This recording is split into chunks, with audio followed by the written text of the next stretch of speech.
యోగాతో బరువు తగ్గటం సులభం కేవలం 21 రోజుల్లో.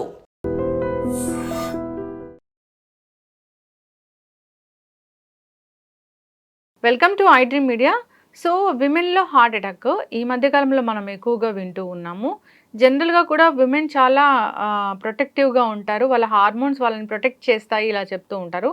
కానీ ఈ మధ్యకాలంలోనే ఎందుకు హార్ట్ అటాక్ అనేది పెరిగింది, రాకుండా జాగ్రత్తలు ఏం తీసుకోవాలి, ట్రీట్మెంట్స్ అంటే ఏమున్నాయి, వివరాలు తెలుసుకుందాం. మనతో పాటు ప్రముఖ interventional cardiologist doctor Kiran Teja గారు ఉన్నారు. డాక్టర్ గారు నమస్తే అండి. నమస్తే. అంటే ఎప్పుడు చెప్తారు ఏంటంటే హార్ట్ అటాక్ అనేది ఎక్కువగా మేల్లోనే వస్తుంది, వాళ్ళ హార్మోన్స్ వాళ్ళని ప్రొటెక్ట్ చేస్తాయి విమెన్ని అని. కానీ ఎందుకు హార్ట్ అటాక్ వస్తుంది ఇప్పుడు? ఇప్పుడు కంపేర్ చేసినా కూడా మగవాళ్ళకే ఎక్కువగా ఉంటుంది ఆడవాళ్ళకంటే. ఇప్పుడు ఎందుకు మారిపోయింది అంటే లైఫ్ స్టైల్ చాలా మారిపోయింది. ఇదివరకు మగవారికి మాత్రమే ఉండే కొన్ని అలవాట్లు ఇప్పుడు ఆడవారికి కూడా ఉన్నాయి.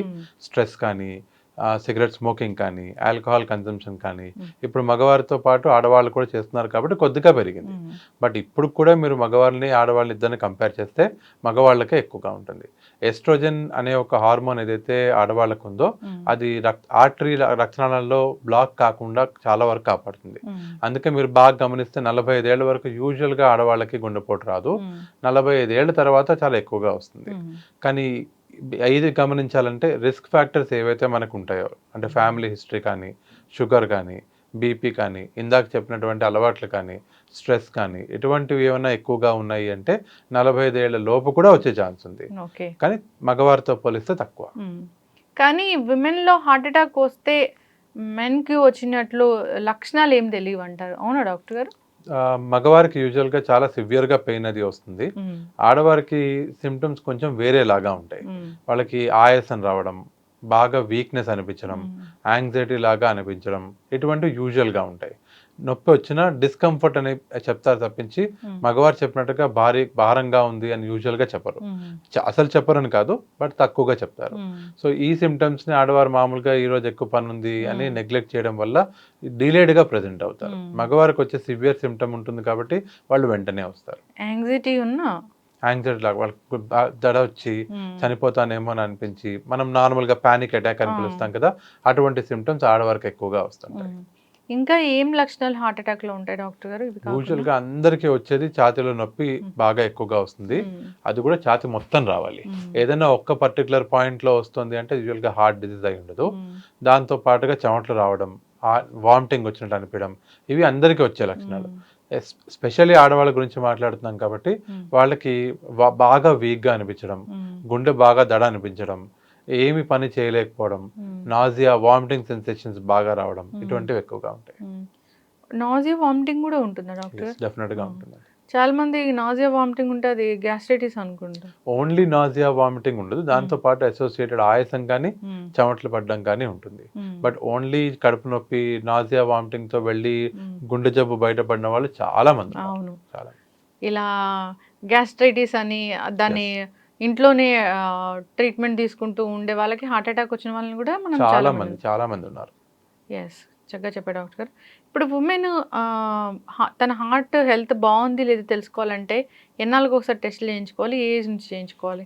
40 ఏళ్ళు పైబడిన ఉమెన్ అయినా మెన్ అయినా ఒకటే గైడ్ లైన్. సో 40 ఏళ్ళు పైబడిన వాళ్ళు సంవత్సరానికి ఒకసారి మొత్తం చెకప్ చేయించుకోవడం మంచిది, ఇంక్లూడింగ్ టీఎంటీ కుదిరితే. ఓకే. ఈసీజీ ఒకటి బాగుంటే? ఈసీజీ ఒక్కదాంతో యూజువల్గా మనం ఏం చెప్పలేము. కొన్నిసార్లు ఈసీజీ నార్మల్ ఉండి, ఎక్కువ నార్మల్ ఉండి అయినా కానీ బ్లాక్ ఉండే వాళ్ళు చాలా మంది ఉంటారు. సో ఒకవేళ 60 నుంచి 70% వరకే బ్లాక్ ఉంది, కూర్చున్నప్పుడు రక్తం సప్లై సరిపోతుంది హార్ట్కి, అప్పుడు ఈసీజీలో కానీ ఎక్కువలో కానీ ఏం కనిపించదు. ఎప్పుడైతే మనం స్ట్రెయిన్ చేస్తామో, అంటే నడిపించి పరిగెట్టించి టీఎంటీ చేస్తాం కదా, అటువంటి టైంలో ఆ బ్లాక్ వల్ల రక్తం సప్లై సరిపోక ఈసీజీలో తేడా రావడం, ఆయాసం రావడం, ఇవి ఫస్ట్ ప్రిలిమినరీగా బయటపడతాయి. మళ్ళీ థ్రెడ్మిల్ చేసాక మళ్ళీ ఈసీజీ తీస్తారా డాక్టర్ గారు? ట్రెడ్మిల్ టైంలో ఈసీజీ తీయడాన్నే మనం ట్రెడ్మిల్ టెస్ట్ అంటాం. ఓకే, అప్పుడు ఈసీజీ వస్తుంది. ఓకే, సో అదైతే ఇంకా అక్యురేట్ అన్నమాట, కరెక్ట్గా వచ్చింది. దాన్ని కూడా నేను అక్యురేట్ అని పిలవను.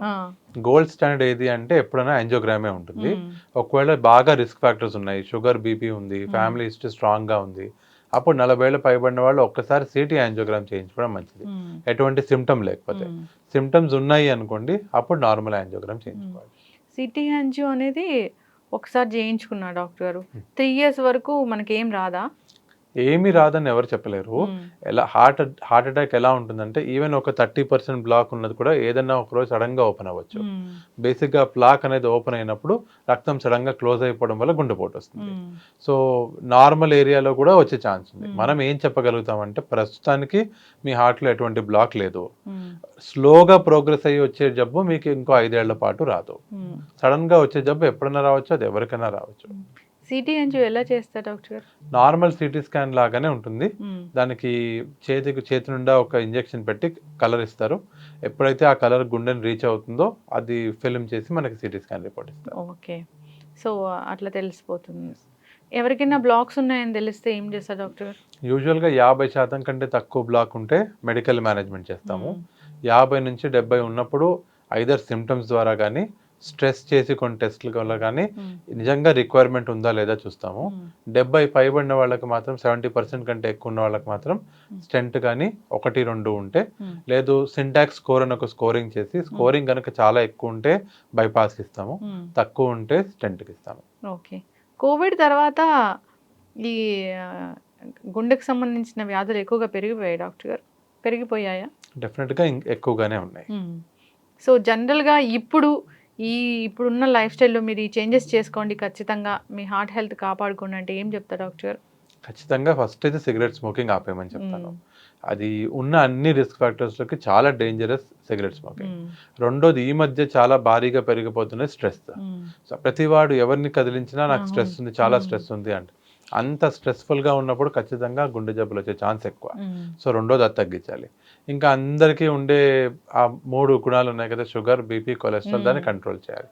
పొద్దునే లేచి ఒక అరగంట సేపు వాకింగ్ చేయగలిగినప్పుడు, లేదు యోగా ఒకటి చేసి ఈ 3టిని కంట్రోల్ చేసుకుంటూ అలవాట్లు లేకుండా ఉంటే వచ్చే ఛాన్స్ చాలా తక్కువ. ఓకే, ఇప్పుడు చెప్తున్నారు ఏంటంటే ఈ హార్ట్ అటాక్ రిస్క్ పెరిగిన నేపథ్యంలో ఒక 3 ట్యాబ్లెట్లు మీ ఇంట్లో ఉంచుకోండి, అది ఏదైనా డిస్కంఫర్ట్ అనిపించింది, మీకు హార్ట్ అటాకే వచ్చింది, డాక్టర్ దగ్గర వెళ్ళేలోపు ఈ ట్యాబ్లెట్స్ వేసుకోండి అంటున్నారు.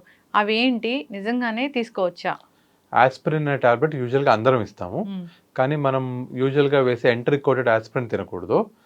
ఓరల్ మన డిస్పర్సిబుల్ డిస్ప్రిన్ అని వచ్చేది, అది వేసుకోవచ్చు. అది డెఫినెట్గా హెల్ప్ చేస్తుంది. ఈ కొలెస్ట్రాల్ రెడ్యూసింగ్ డ్రగ్ని మేము ఇస్తాం, స్టాటిన్ అని చెప్పి. మూడోది క్లోపిడోగ్రెల్ అని ఒక యాంటీప్లేట్లెట్ ఉంటుంది. ఈ 3 టాబ్లెట్లు వేసుకోవడం మంచిది. ఇది కాకుండా కొంతమంది సార్బిట్రేట్ వేసుకుంటాము అని చెప్తారు. ఈ సార్బిట్రేట్తో వచ్చిన ప్రాబ్లం ఏంటంటే గుండెపోట్లు 2 రకాలు ఉంటాయి. ఒకటి గుండెకి ముందు వచ్చేది, ఒకటి గుండె కింద భాగం వచ్చేది. ఈ కింద భాగం వచ్చే గుండెపోటు ఏదైతే ఉందో దానివల్ల బీపీ చాలా లోగా ఉండి వస్తారు. ఈ సార్బిట్రేట్ పెట్టిన వెంటనే ఆ బీపీ ఇంకా తగ్గిపోయి పడిపోయే ఛాన్స్ ఉంటుంది. సో అన్లెస్ మనం యాంజియోగ్రామ్ చేసి బ్లాకేజెస్ ఉన్నాయి సార్బిట్రేట్ వాడని చెప్తే తప్ప యూజువల్గా వాడకపోవడం మంచిది. పైగా దానివల్ల నొప్పి తగ్గుతుంది కాబట్టి గుండెపోటు వల్ల ఎఫెక్ట్ ఏం తగ్గదు. బట్ ఇందాక మాట్లాడిన ఆస్పిరిన్ కానీ, క్లోపిడోగ్రెల్ కానీ, అటార్వాస్టాటిన్ కానీ, ఈ 3 టాబ్లెట్లు ఏ డాక్టర్ గారు మీకు గుండె జబ్బు ఉందని కనిపెట్టినా వెంటనే వేసుకోమని చెప్తారు. దానివల్ల మార్టాలిటీ బెనిఫిట్ ఉంది. ఎస్, చక్కగా చెప్పారు డాక్టర్ గారు. సిపిఆర్ అనేది హార్ట్ అటాక్ వచ్చిన వాళ్ళకా లేకపోతే అన్కాన్షియస్లో ఉన్న వాళ్ళకా? ఎప్పుడైనా సరే హార్ట్ స్టాండ్ స్టిల్ అయింది అంటే సిపిఆర్ చేయాలి. హార్ట్ అటాక్ వల్ల సడన్ కార్డియాక్ అరెస్ట్ వస్తుంది, కానీ అన్ని సడన్ కార్డియాక్ అరెస్ట్లు హార్ట్ అటాక్ వల్ల మాత్రమే రావు, వేరియస్ రీజన్స్ వల్ల వస్తాయి. సో దేని వల్ల వచ్చినా సిపిఆర్ స్టార్ట్ చేయాలి. ఓకే, ఎస్, చక్కగా చెప్పారు డాక్టర్ గారు. ఏ హాస్పిటల్లో మాకు తెలిసిన డాక్టర్ అక్కడ హాస్పిటల్లో ఉన్నాడు అక్కడ దాకా వెళ్ళడం అనే కన్నా ఏది దగ్గర ఉంటే ఆ సెంటర్కి వెళ్ళడం మంచిది. హార్ట్ అటాక్ నిజంగా గుండె నొప్పి బాగా వచ్చింది, దగ్గరున్న హాస్పిటల్కి వెళ్ళాలి. ఎందుకంటే టైమ్ ఈజ్ మజిల్ అని పిలుస్తాము. సో టైం కనుక మీరు తక్కువగా పెట్టి వెంటనే డాక్టర్ గారు గుండెపోటు వచ్చింది, దీనికి ఎమర్జెన్సీ యాంజియోగ్రామ్ చేయాలి అన్నప్పుడు వెంటనే చేయించుకోవాలి. వేరే డాక్టర్ గారి దగ్గరికి వెళ్ళడం అది చేయకూడదు. ఎలెక్టివ్గా ఉండే అంటే నడిస్తే వచ్చే ఆయాసం కానీ, లేదు మెల్లగా నొప్పి ఉంది, లేదు బ్లాక్ 70% ఉంది, ఫ్లోయింగ్ ఉంది, అప్పుడు మీరు ఆగినా పర్వాలేదు. ఎస్, చక్కగా చెప్పారు డాక్టర్ గారు. చాలా చక్కటి ఇన్ఫర్మేషన్. జాగ్రత్తలు తీసుకోవాలి. మీరు అన్నట్లు ఈ ఆల్కహాల్, స్మోకింగ్ ఇలాంటివన్నీ కూడా ఖచ్చితంగా మానేయాల్సిందే. సో ఎందుకు ఉమెన్లో హార్ట్ అటాక్ రిస్క్ పెరిగింది ఇప్పుడంటే మీరు చెప్పారు, వాటిని జాగ్రత్తలు తీసుకోవాలని కోరుకుందాం. చక్కటి ఇన్ఫర్మేషన్. ఏదైనా కొంచెం డిస్కంఫర్ట్ అనిపిస్తుంది, నొప్పి ఉంది, అదే గ్యాస్ట్రైటిస్ అని వీళ్ళకి తెలిసినా కానీ ఒకసారి డాక్టర్ని సంప్రదిస్తే మంచిది. గ్యాస్ట్రైటిస్ అయితే నో ప్రాబ్లం. ఎస్, చక్కటి ఇన్ఫర్మేషన్ అండి. ధన్యవాదాలు.